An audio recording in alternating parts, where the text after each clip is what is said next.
हाँ, नमस्ते प्रणाम। बहुत दिन बाद हम अपना फेसबुक पर लाइव आयल बनी और नेटवर्क नहीं का वाह। सुरेश कुमार जी वाचिंग, आदित्य आर्यन, सबके प्रणाम भाई, दिल से प्रणाम। और बिना बताए आयल बनी बस। उपकार सिंह जी, गोलू, लभी भाई, कुशल, रवि दास, सबके ए कुमार, सोनू सिंह, सबके दिल से प्रणाम बा भाई। और आवे वाला साल के ढेर सारा शुभकामना रहो सबके कि जब साल बीतल एमे का भइल ना भइल सबके भूल जाए के जरूरत बा। और जौन साल बीतल है सबका खातिर बहुत बढ़िया रहल, केहू खातिर बुरा भी रहल। जौन बीत जाला ओकरा के बुरा ना बोलल जाला, बढ़िया चीज़ है। खास करके हमारा खातिर ढेर बढ़िया रहल। इतना डिस्टर्ब हम जी कौनो साल में ना रहनी, लेकिन ओकरा बावजूद भी लोग इतना प्यार और खुशी देनी कि हर चीज़ ट्रेंडिंग से लेकर आशीर्वाद से लेकर इंडिया के वाचिंग में हिंदी गाना ना रह के कम से कम 2 गो गाना हमनी के टॉप 10 में 2 गो गाना नथुनिया और कोको कोला के लोग शामिल कैनी। आज हर जगह ओकर चर्चा बावे कि भोजपुरी में पहली बार ऐसा भइल बा कि कोनो भोजपुरी के गाना अपना स्थान बना पौले बा और खुशी होला। और सब गायकों लोग के भी हैप्पी न्यू ईयर। अब हम कुछ लोगों से पूछना एक बात चाहते हैं कि भाई हम ठीक है कोई गाना गाते हैं तो विवाद होता है, अब हम मुर्गो मुर्गी गा रहे हैं तो विवाद हो रहा है। अब ओकरा खातिर हम का गाई तू ही लो बताओ। कितना जना के दिमाग का तू लो राइटर राख बाबू, बढ़िया बढ़िया राइटर राख, बढ़िया बढ़िया राइटर रख के बढ़िया बढ़िया गाना लिख लो, गाव लो, भोजपुरी के बड़ा कर लो।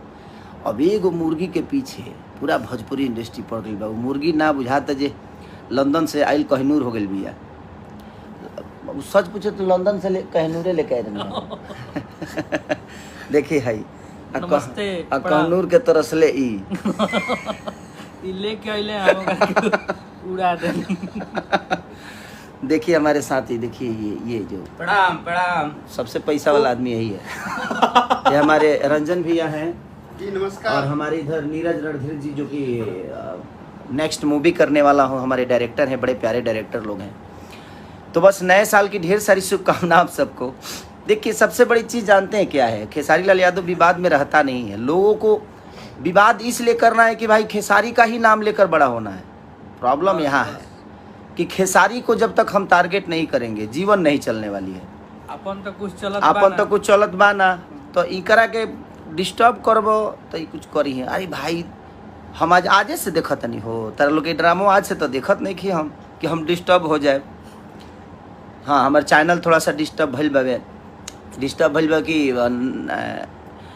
क्रिसमस के छुट्टी बावे अमेरिका वगैरह में और सारा कुछ अपडेट वजह से होला, एक के चलते थोड़ा सा प्रॉब्लम बा। तो सोमवार मंगलवार ले रोल इनके देखे कि मिल जाई, चैनल जाई ना कहीं आ जाई।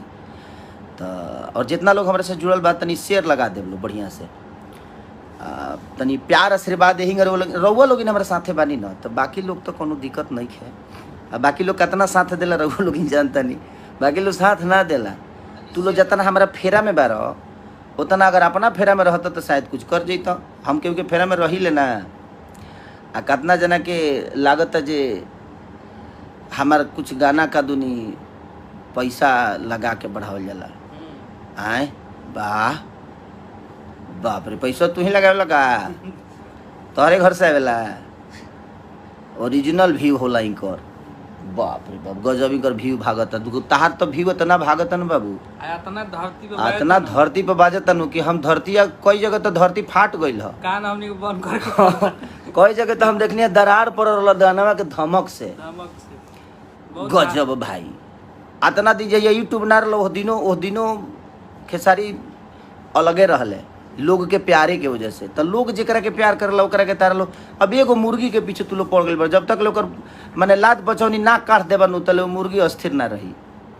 अपना लगे कुछ नहीं खे, ओकरो के गावे के कोशिश कर लो, नया नया वैरायटी दलो जीवन में। राइटर बढ़िया बढ़िया रख लो, चोर सन के रख के भी मतलब कि तू लोग चोर हो जाता रह नानू कल जाला, इसे पागल हो लो है। बढ़िया से लिखवावा लो, बढ़िया से काम कर लो। केहू रोकले बा केहू के रोके जाता ना। लेकिन एगो मुर्गी के पीछे पड़ल बड़ल लो बेमतलब के लागत है कि नया साल में इतना निमन को मुर्गी आयर लालसिया मैंने मुर्गी ना कहनूर को दले बड़ा लो एकरा के केहू मुर्गा ह तो केहू मुर्गी ह का ह सोच बदलिए आप लोग। और के कहाँ से व्यूवर भागता कैसे भागता नइखे भागत इस तरह से पूछ के केहू भगाई ना। हर आदमी के अपन विजन होला, तोहरो विजन बा उनकरो विजन बा, जे भी कलाकार बा सब लोग के विजन बा भाई। आप अपने विजन को लेकर चलिए, किसी के पीछे पड़ने से अच्छा है कि आप अपने कैरियर पे ध्यान दीजिए। आज तक ले तू लो नए बड़ो काहे भाई, ये बतिया कह दे तो बुरा लग जाए सबके। हम केहू के पीछे पड़ी ले ना, हम अपन काम करी ले, हम कामे करके यहाँ तक ले पहुँचल बने, हम केहू के पीछे पड़ के नहीं की पहुँचल। ठीक बा जिंदगी में और तो दिल से प्रणाम है। और हमारे दिनेश लाल भैया भी जुड़े हुए हैं, दिनेश भैया को प्रणाम और दिल से प्रणाम कि आप ऐसा ही आशीर्वाद अपने छोटे भाई को देते रहिए। और जो भी देख रहे हैं सबको दिल से प्रणाम कि आप लोग हमें इतना मोहब्बत और प्यार देते हैं। और मैं यही कहना चाहता हूं कि नए साल की ढेर सारी शुभकामना आप सबको, और जो बीता उसको भूल जाइए। और मैं सारे अपने कलाकार बंधुओं से भी कहना चाहता हूं कि अगर आप अपने भोजपुरी किसी भी कलाकार को टारगेट करते हो तो आप अपने भाषा को टारगेट कर रहे हो, किसी पर्टिकुलर कलाकार को नहीं कर रहे हो।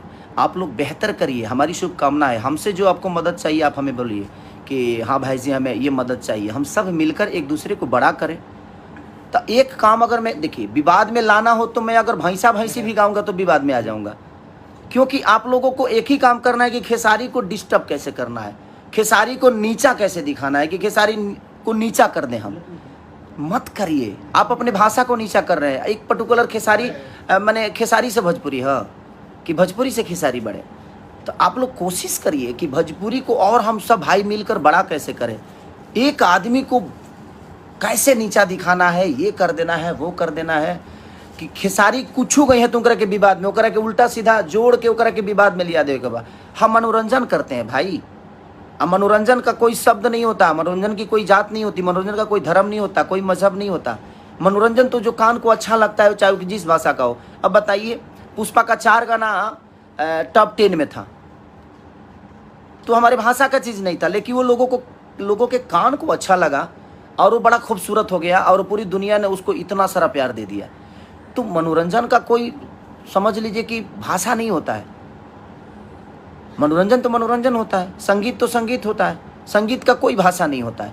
हम उस संगीत को किसी भाषा में बदल देते हैं, वो हमारा अपना टैलेंट है। और हर भाषा का एक संगीत हो जाता है कि ये भोजपुरी है तो ये मराठी है तो ये चीज़ है। संगीत का कोई भाषा नहीं, 7 सुर सब में होता है भाई। तो मैं अपने भाइयों से यही बोलना चाहता हूँ कि भाई मेरे, जितना आप लोग मुझे पीछे करने की कोशिश करिएगा और मेरे हर शब्दों को विवाद में लाने की कोशिश करिएगा। अच्छा ये बताइए, अब हम मुर्गी का भी नाम ना रखें का करी हम? तो कल तो हम भैंस पर गए तो तू लोग भैंसों के फेरा में पड़ जीब, कल अगर हम बकरी पर गए तो बकरियों के फेरा में पड़ जीब। का करिए अब हम का गई? अब तू लोग कह दे का गई हम, वाह ये कौन डरामा मर दे। आप लोग अपना गाइए ना भाई, किसी को गाने दीजिए, आप भी गाइए और भोजपुरी भाषा को बड़ा करिए। आज भोजपुरी भाषा का 2 गाना कोको कोला और नथुनिया टॉप 10 में था, तो उससे किसका गरिमा बढ़ा? हमारी भाषा का बढ़ा ना, कि वहाँ भोजपुरी को प्राथमिकता दी गई, भोजपुरी को स्थान दिया गया और लोग बोले कि भोजपुरी के भी 2 गाने हैं, ये नहीं कि खेसारी के गाने हैं, वो भोजपुरी के गाने थे। और मुर्गिया नंबर 1 ट्रेंड करके बताइए, शाहरुख जी की फिल्म के गानों को पीछे करके और मुर्गिया नंबर 1 पे रहा और मुझे लगता है 3 दिन लगातार रहा। तो ये तो मेन ट्रेंडिंग में, तो वो कहीं ना कहीं भोजपुरी भाषा रहा ना कि 5 करोड़ 6 करोड़ के गाने के 10-10 करोड़ के गाने को पीछे करके और हमारा 10 लाख 15 लाख का गाना आज नंबर 1 ट्रेंडिंग पर रहा। तो ये किसका उपलब्धि है? ये भोजपुरी समाज की उपलब्धि है, ये हमारे लोगों की उपलब्धि है, हमारी श्रोता की, भगवान की उपलब्धियाँ हैं कि आप सब इतना प्यार देते हैं। और दढ़िया को भी बहुत जल्दी आप लोग को प्लेटफॉर्म पे मिल जाएगा, क्योंकि थोड़ा सा क्रिसमस का छुट्टी की वजह से और हर प्लेटफॉर्म पे है। आप लोग रील और बनाइए और बहुत जल्दी एक और बेहतरीन गाना मैं दढ़िया से भी ऊपर छोड़ने वाला हूँ अपने खेसारी म्यूजिक वर्ल्ड पे, और आपको देखने को मिलेगा। और मुर्गिया को थोड़ा सा और ट्रेंड कराइए। आज अगर मुर्गिया ना रही तो कलाकार लोग लगे गायकी ना रही। मुर्गिया आके कई जना के जिया देहलस मुर्गी नहीं खे भाई, मुर्गी नहीं अरे दादा, लंदन के कहनूर हो मुर्गी वो ऐसा मुर्गी भी है जो मैं कहनूरे अंडा दे दिले भी ना। अरे जालो कहिया अपना फेरा में रह हमरा के छोड़ के अपन नहीं चलो का यार तारू तो पेड़ देले बड़ो। जीवन में आदमी नहीं बने के माने खेसारी से ऊपर नहीं के बढ़े के आगे आगे अभी नहीं के बराबरी खाली करे के बा, खाली खेसारी के पीछे, खेसारी के अगर ध के चल बोलो तो शायद तू आगे बढ़ जीबो, एगो तो ना बढ़बो क्योंकि पीछे का क्या बढ़ जा रहा है, क्योंकि पीछे करके इंसान आगे नहीं बढ़ता है। अपने आप को आगे कर दीजिएगा तो दुनिया अपने आप पीछे हो जाती है।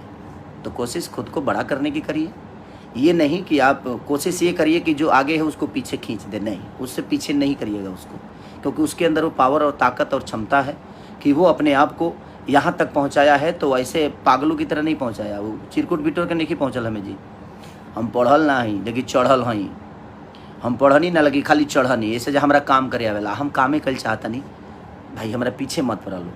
हम कुछ गाई ना तो तू लोग बेमतलब के ना ओकरा के कंट्रोवर्सी में मत लेकर, तू लोग अपन गा के अपन बड़ा कर अपने आप के, हमारा फेरा में मत पड़स भाई, पागल हो जीव तनी के। हम 24 घंटा काम करी ले, होई मेहनत ना होई तो जब मेहनत ना होई तो जना में बड़ा लो तने में खेला लो, काहे के बेमतलब के हई मुर्गी तो मुर्गा हिहाँ के ह तो मुर्गा।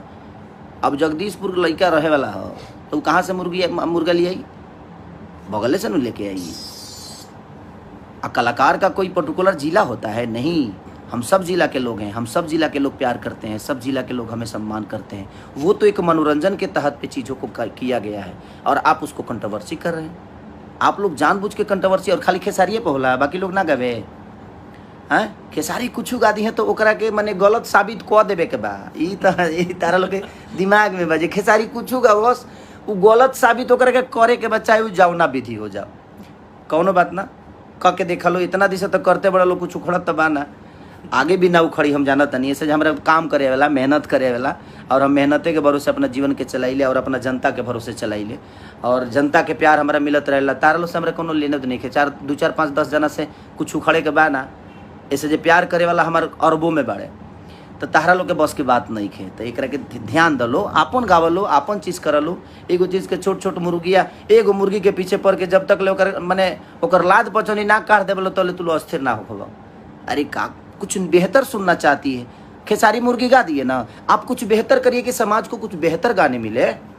नया साल के और भी वैरायटी हो सकती है। अब एक ही के पीछे आप लोग पढ़ेंगे ना तब समाज को बेहतर चीज़ नहीं मिलेगी, लोगों का इंटरटेन बेहतर तरीके से नहीं हो पाएगा। तो हर आदमी अपनी अपनी चीज़ों को गाए तो शायद बेहतर होगा। अब फुर्दुगी गावलो तू लो, कौआ कौआ हुआ चाहे कोयलर हो कुकू करो, हाँ ई सब गावलो। अब चिड़ई के कमी बावे, बकरी बढ़ले बड़ी सब वो तो कटैबे करे सब, मैनी बिया गौरैया मैनी चिड़ई बकुला उकुला देख लो। बकुलो एक घड़ी गेहूं के खेत में आवेला सब। चाहे मूसरी पर गावलो, मूसरी भी ठीक रहे से ना जी। मूसरी बहुत जानवर बड़ा सा, एगो मुर्गी खेसारी का उठा ले कृष्णा बेदर्दी ओकरा के पिरो देले। अब फेरा में पड़ बोलो कि ना जले मुर्गी के एकदम पाँख ना नोच दे बोलो तू लो, गोड़ी ओड़ी सब खा जलो कर का कहल जाओ। जय हिंद, जय भारत, हैप्पी न्यू ईयर। नए साल की ढेर सारी शुभकामना आप सबको कि ऐसे ही ऊर्जवान अपने खेसारी को रखिए और रहिए। हम बस मनोरंजन कराना जानते हैं और हमें बस मैं अपने भाइयों से, उन कलाकार बंधुओं से, कुछ यूट्यूबर भाइयों से बस यही रिक्वेस्ट करना चाहता हूँ कि आप भोजपुरी के बारे में सोचिए। हम सोच रहे हैं, कोशिश कर रहे हैं, आप भी सोचिए। हम एक दूसरे पे ब्लेम लगाकर, एक दूसरे को गलत ठहरा कर, एक दूसरे को गलत साबित करके हमें कुछ नहीं मिलने वाला। हम एक दूसरे को तारीफ करके शायद सोशल साइट पे एक दूसरे को बड़ा कर सकते हैं। कोशिश हमें ये करना चाहिए कि अगर खेसारी, मान के चले खेसारी को कल कुछ हो गया, चाहे खेसारी भोजपुरी छोड़ दिए, किसके बारे में बोलिएगा, तो इसको इतना बड़ा कर दीजिए कि कम से कम इसके बारे में दुनिया भी बोले, हम भी बोले। तो अपने बेटा को हम लोग भी नहीं बोलते जब हमारा कोई नहीं उठाया। हाँ, हम भी नहीं बोलते, हम काहे बोलेंगे भाई, किसी को नहीं बोलते, काहे बोले जब हम।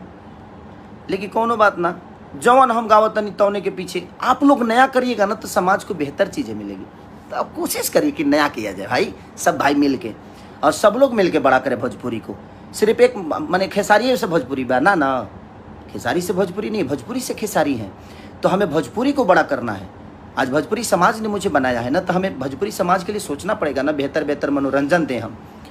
वो मायने नहीं रखता है कि कौन चीज़ कहाँ का है, कैसे है, लेकिन हमें मायने ही रखता है कि हमारा भोजपुरी कितना। आज नंबर 1 ट्रेंडिंग किया, पठान जैसे मूवी के गानों को पीछे करके नंबर 1 गया, तो कहाँ कौन गया? मैं थोड़ी गया, नहीं, वहाँ भोजपुरी समाज गया, हमारा भाषा गया। तो ये गर्व की बातें हैं, हमें सबको गर्व करना चाहिए। आज सारेगामा हम भोजपुरी ने अपना ऊर्जा लगाया, हमने लगाया, सब भाई ने मिलकर, चाहे वो हमारे म्यूजिक डायरेक्टर कृष्णा बेदर्दी हो, राइटर हो, कंपोजर हो, सारा कुछ उस गाने के यही है। हमारे सब हम पूनम दुबे से लेकर संजय से लेकर हमारे जितने भी उससे जुड़े हुए लोग हैं, सब लोगों ने, बद्री झा जी से लेकर हमारे सारेगामा के में सब कुछ करने वाले विक्रम जी, तो कहीं ना कहीं प्यार करिए, प्यार आशीर्वाद दीजिए कि भोजपुरी बड़ा हो। हम कहिए ले कहीं तरह लोग कि भोजपुरी के बारे में बोला लो, भोजपुरी के बड़ा कर लो। तू लोग बेमतलब के खाली खेसारी के पीछे पड़ के खुद के छोटा बना देता रह लो। खेसारी से दुनिया थोड़ी बा, खेसारी के ऊपर भी जाए के बा।